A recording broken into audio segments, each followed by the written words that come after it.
Hi, everyone. Judge Andrew Napolitano here for Judging Freedom. Today is Wednesday, July 9th, 2025.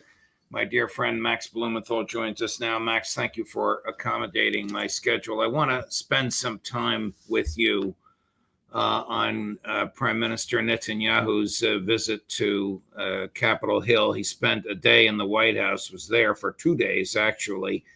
And some time on Capitol Hill in the Capitol meeting members of Congress. Was this about his domestic political needs and the photo ops that will help him?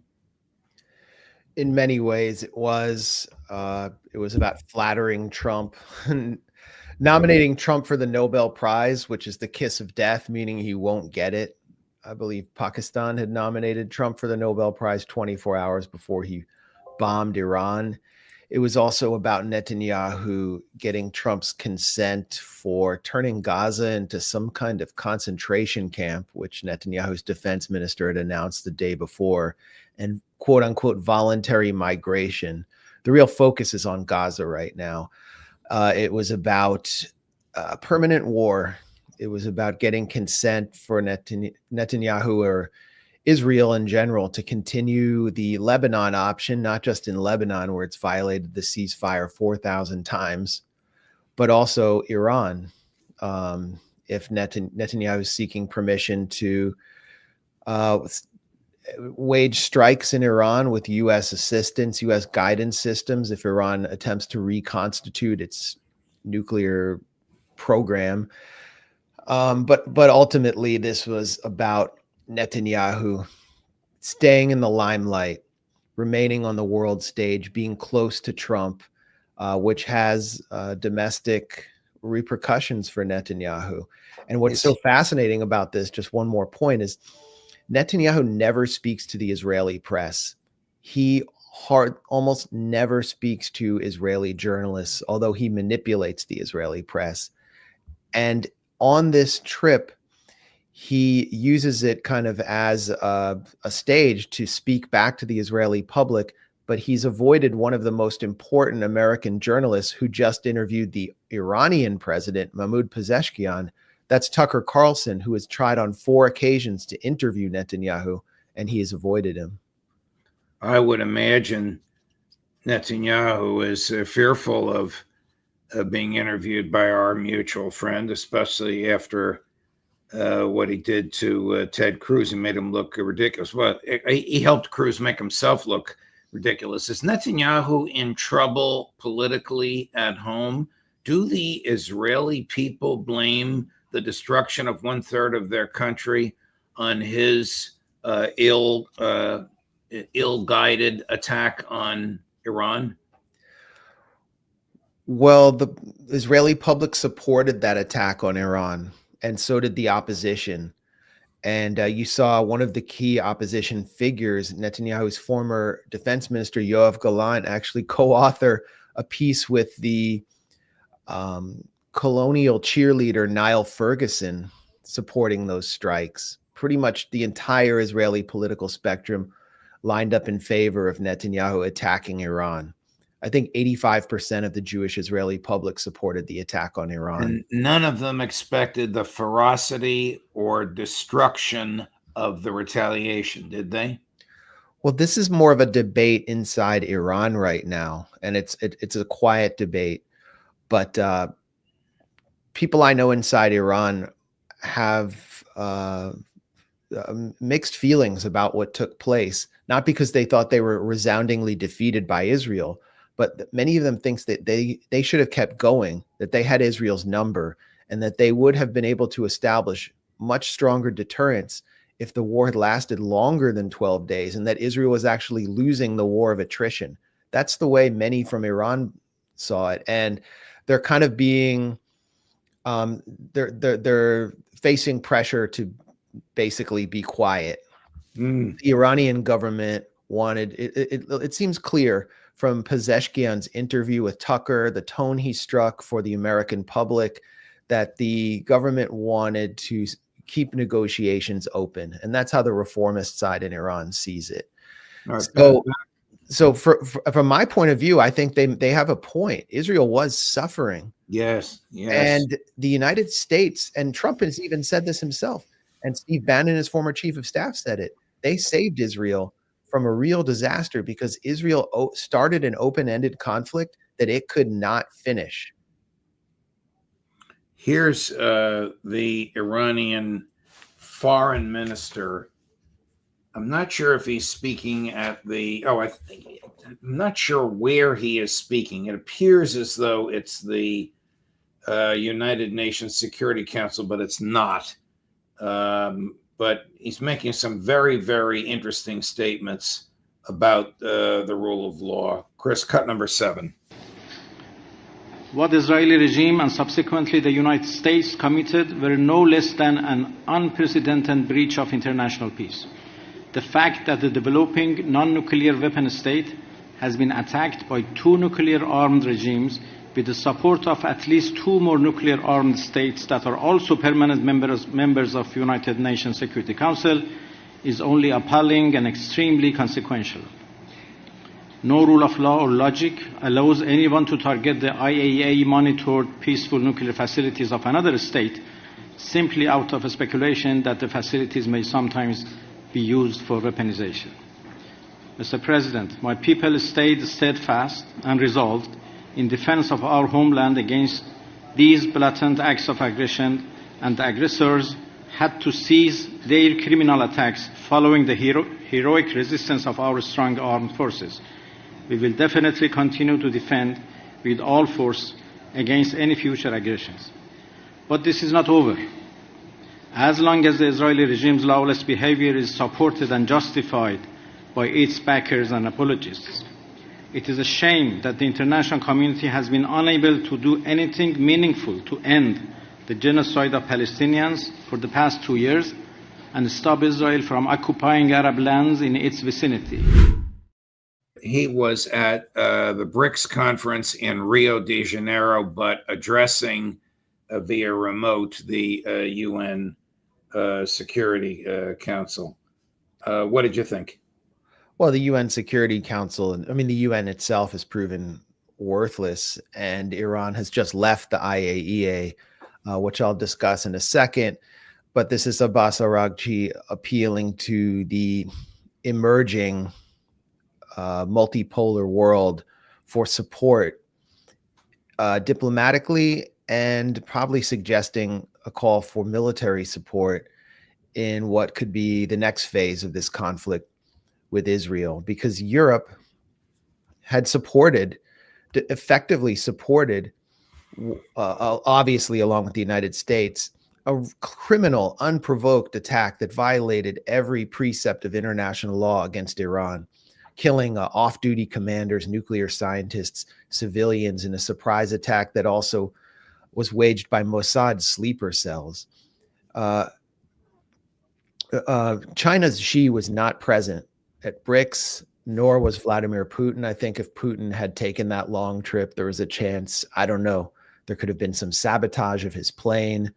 There is an ICC warrant, which did not apply to Netanyahu, who had just flown to Washington, actually flying directly over Rome, where the Rome Statute was signed with the permission of the Greek president, the Italian prime minister, and I believe the British PM, Keir Starmer, all the way to the US in violation of his ICC warrant. So Araghchi is appealing to this part of the world, the multipolar world, to support Iran diplomatically, but also, I mean, there's talk of Iran seeking China's HQ-9B air defenses, which scored a blow against India for Pakistan in those two countries' conflict. And there are reports that Iran is also seeking J-10 multi-role fighter jets from China. These could be game changers in establishing deterrence for Iran if China's willing to supply them. China's denied reports that it's supplying the air defense systems, but Russia was supposed to supply its newest line of Sukhoi fighters, and they're delaying with Iran. And so Iran is turning to China increasingly for support, and has historical enmity with Russia. You can't blame Iran for wanting to leave the IAEA. It became an arm of the Mossad. Well, it always has been, or it has been for years.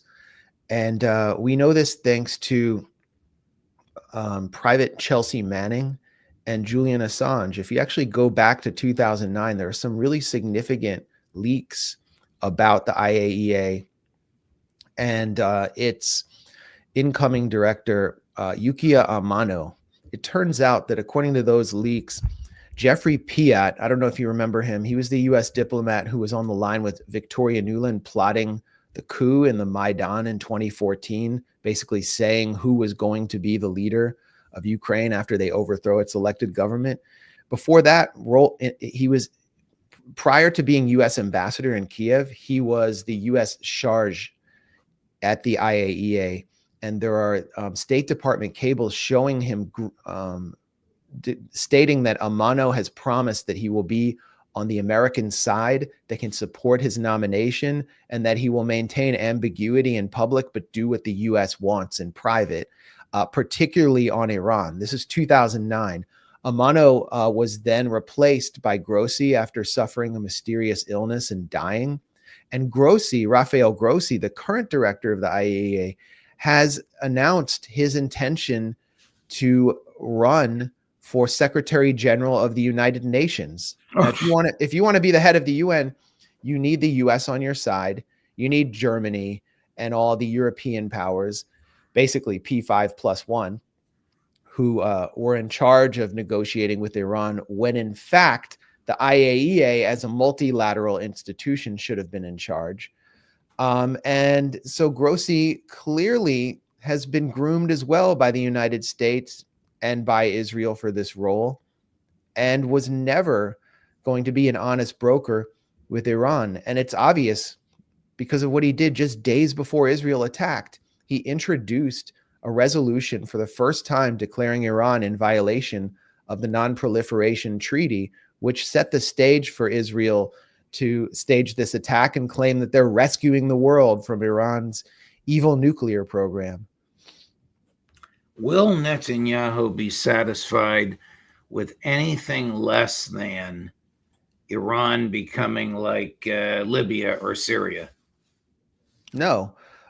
Israel will be at war for the rest of our lives until every country surrounding it is completely neutered and reduced to a backwater like Jordan. Jordan being the Hashemite-run neo-colony, which actually claimed credit for taking down 20% of Iran's ballistic missiles fired towards Israel. That's what Israel wants. It intends to do it through, obviously, through genocide in Gaza, through constant bombing in Lebanon until it exhausts Hezbollah and forces some kind of civil war there. I could go into more detail. It did that through Netanyahu's claimed credit for regime change in Syria, which has reduced Syria to a despotic hellhole run by a former al-Qaeda figure who is now desperate for Western support. And Iran is next, obviously, on the target board, along with Yemen. Israel has been bombing Yemen consistently for the last week, but it can't seem to take out those pesky Houthis. But it's endless. It's just endless warfare until it can consolidate its dream, which will come through the Abraham Accords. The Abraham Accords require the full compliance of the Gulf states, the wealthiest, supposedly Arab countries.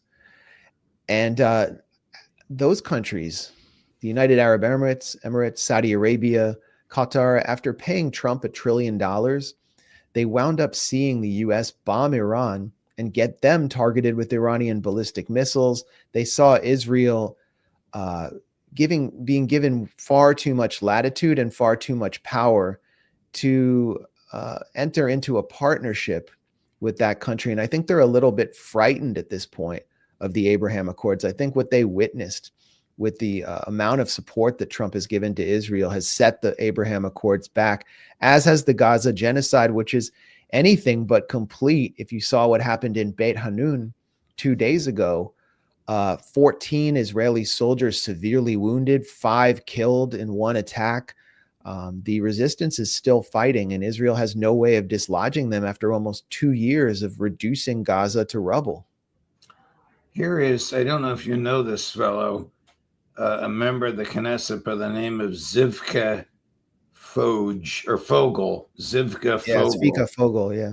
Right. Sounding like he's a member of the Nazi high command. Chris, number one. The war we are fighting today, which we embarked on the 7th of October, is a war against a Nazi enemy that threatened the existence of the Jewish people in the land of Israel. That is the whole truth. So the Prime Minister decided to do it sequentially. I'm with him. No problem, let's do it sequentially. You eliminated Hezbollah, you dealt a severe blow, maybe even more than that, to Iran. Now the time has come to deal with the Gaza Strip. How do we do that? You take off the gloves, stop the humanitarian aid, cut off electricity, cut off water, start destroying, and expel voluntarily, so to speak, voluntary migration, the Gazans. There are no uninvolved people there, no innocents, no one who isn't guilty. As far as I'm concerned, they're all Hamas members. At the end of the war, there should be 2 images in the Gaza Strip. First, not a single Gazan remains, and all 50 of our hostages, 49 male hostages and 1 female hostage, both living and deceased there, returned to the state of Israel. Does this mentality deny the personhood, the humanity of Palestinians? Well, it's nice to have this for the future Gaza Holocaust Museum. And if there were international law for any future prosecutions, which we don't see taking place anytime soon, Zvika Fogel was really speaking to the Jewish Israeli public, which according to, there are many polls, a recent one from Penn State shows that the vast majority of Jewish Israelis hold genocidal attitudes and see no distinction between the civilians of Gaza and Hamas. So he's appealing for popularity. And he's also articulating a plan that is essentially in place now, that the defense minister, Yitzhak Katz, Israel Katz, has announced a concentration camp to be built in southern Gaza, where 600,000 people from the Mawasi zone, which is basically an area of internally displaced refugees living in tents, will be put into a biometric prison in southern Gaza that they won't be allowed to leave. There will be 4 aid distribution hubs inside this concentration camp, supplied by the Gaza Humanitarian Foundation, which is run by American mercenaries, and Reverend Johnny Moore, who's a Trump crony, a Christian Zionist Trump crony, but it's basically a front for Israel. And that will be expanded. That system will be expanded throughout Gaza as people in Gaza are incentivized to leave. It's about ethnic cleansing ultimately, because what is Gaza? Gaza is a reflection of the ethno-supremacist logic of Zionism, where most of its inhabitants prior to October 7th had been forced off the land of what is now called Israel. Over 85% were refugees living in an open-air prison. They were restive, they were resisting, and they threatened the demographic purity of the state of Israel if they came back. So Gaza was just this warehouse. And now Israel has the opportunity to clear out the warehouse of surplus humanity by pushing them into Egypt or Europe or somewhere else, and then taking as much land as they can in Gaza. And then the demographic problem is relieved. So what we're seeing through the comments of Zvika Fogel, the Nazi-like comments of Zvika Fogel, is how the logic of Zionism perpetuates the Holocaust on the backs of Palestinians almost endlessly. Switching gears, because this is such a hot story this morning. Was Jeffrey Epstein a Mossad asset? Well, Alex Acosta, the Florida prosecutor, declared him to be, said that he belonged to intelligence. I think he was told to basically retract that comment. A Saudi passport or a Saudi ID card was found in Jeffrey Epstein's belongings, among his belongings after he died or supposedly committed suicide. His partner, his wing woman, Ghislaine Maxwell, who was convicted of trafficking minors to him exclusively, not to anyone else, was the daughter of Robert Maxwell, who received practically a state funeral in Israel. What had Mossad chiefs at his funeral, and his last phone call was to Samuel Pisar, who was the father and the stepfather of Tony Blinken, who is his fixer, who is also the head of the French Jewish lobby. Robert Maxwell was definitely a Mossad agent. So there are all these connections to Jeffrey Epstein through the Mossad. But really, ultimately, maybe Jeffrey Epstein's ultimate legacy was helping elect Trump by convincing a bunch of low IQ MAGA dupes that Trump was going to take on the deep state and release all these Epstein files. And at the end of the day, as Trump himself said, Trump didn't want to ruin a bunch of lives by releasing what he considered phony material, which could have come back and harmed him. No one was closer or in U.S. politics to Jeffrey Epstein than Donald Trump. Why did anyone think that Donald Trump was going to be the one to expose the Epstein network? Well, they were dupes. They were bamboozled. They were took. They were the butt of a P.T. Barnum joke. And now, I mean, I just look at them and laugh as I see this gigantic online social media meltdown of MAGA. Here's Trump yesterday at a cabinet meeting, very defensive.